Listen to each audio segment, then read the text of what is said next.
नमस्कार मंडळी, तिखट पाहुणचार रेसिपीज मध्ये तुम्हा सर्वांचे मनापासून स्वागत। आज मी टिफिनसाठी गवारीची रस्सा भाजी बनवली। ही गवारीची भाजी कुठलेही वाटण तयार न करता सोप्या पद्धतीने रस्सेदार तयार होते। तर रेसिपी शेवटपर्यंत नक्की बघा। रेसिपी आवडल्यास लाईक करा। तर इथे पाव किलो गवार स्वच्छ धुवून कोरडी करून तिचे मागील व पुढील देठ काढून दोन भाग करून घेतले।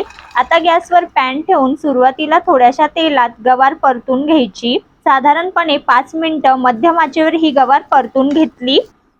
अशी गवार परतली की भाजीला चव ही अप्रतिम लागते। तर नक्की ही स्टेप फॉलो करा। यातच मी थोडंसं मीठही घातलं, अगदी थोडंसं, म्हणजे मिठाचा स्वाद गवारीला येतो। तर खूपच सोपी अशी पद्धत आहे। जर या पद्धतीने गवारीची भाजी केली तर चवीला खूप छान होते। तर नक्की करून बघा। तर या ठिकाणी गवार परतून झालेली आहे, हलकासा रंग सुद्धा बदललेला आहे। तर ही एका प्लेट मध्ये काढून घेऊ।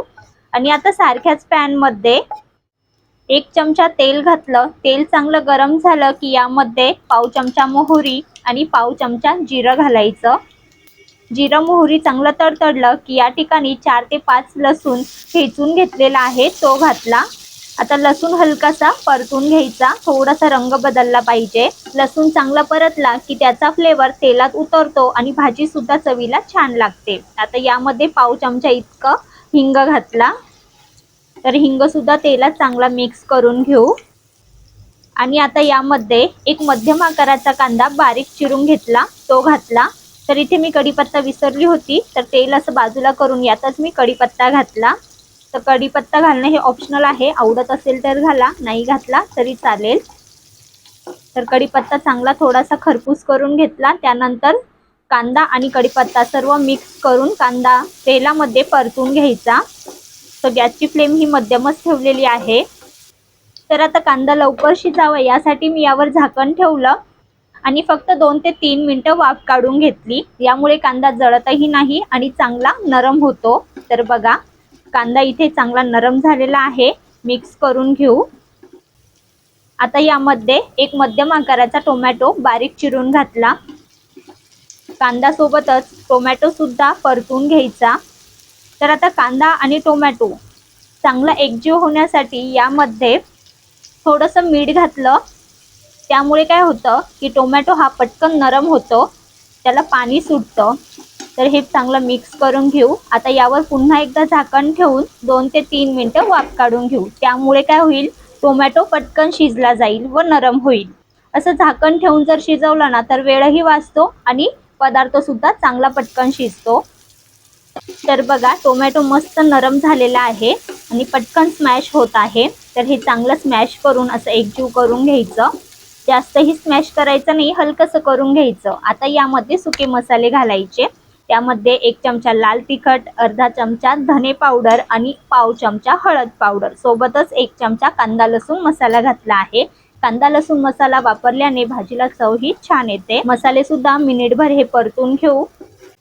तर बघा, मसाल्यांना साईडने तेल सुद्धा सुटायला लागलेलं आहे। आता यामध्ये सुरुवातीला परतलेली गवार घालायची। गवार घालून हे पुन्हा चांगलं मिक्स करून घ्यायचं, म्हणजे मसाले आणि गवार ही चांगलं एकजीव होईल। तर आता हे चांगलं मिक्स झालेलं आहे।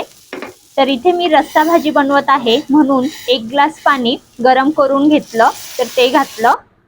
रस्स्याच्या भाजीमध्ये गरम पाणीच घालायचं, त्यामुळे मसाल्यांची चव बदलत नाही व भाजी सुद्धा छान लागते। सोबतच थोडंसं मीठ। आता मीठ आपण अगोदर सुद्धा घातलेलं आहे, त्यामुळे मोजकच घालायचं, नाहीतर टेस्ट करून घालायचं। चांगलं मिक्स करून घेऊ।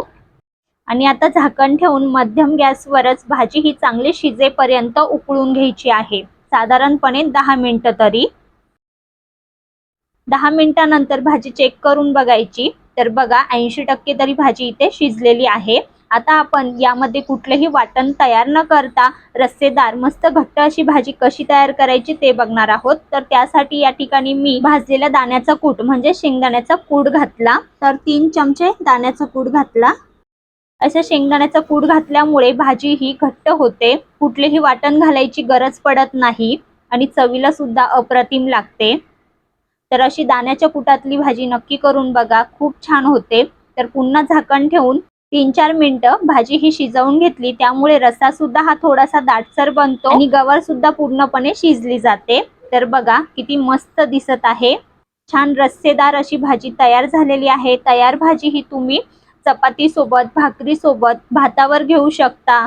भाजी जर तुम्हाला घट्ट हवी असेल तर पाणी ऍड करायचं नाही, वाफेवरच अगदी थोडंसं 3 ते 4 चमचे पाणी घालून तुम्ही ही वाफेवर शिजवून घेऊ शकता। कोरडी भाजी तयार होते, प्रोसेस सेम ठेवायची। तर बघा या ठिकाणी गवारीची मस्त चमचमीत झणझणीत अशी रस्सा भाजी तयार झाली। रेसिपी कशी वाटली हे कमेंट मध्ये नक्की सांगा। आवडल्यास रेसिपीला लाईक करा। तर पुन्हा भेटूया एका नवीन रेसिपी सोबत। धन्यवाद।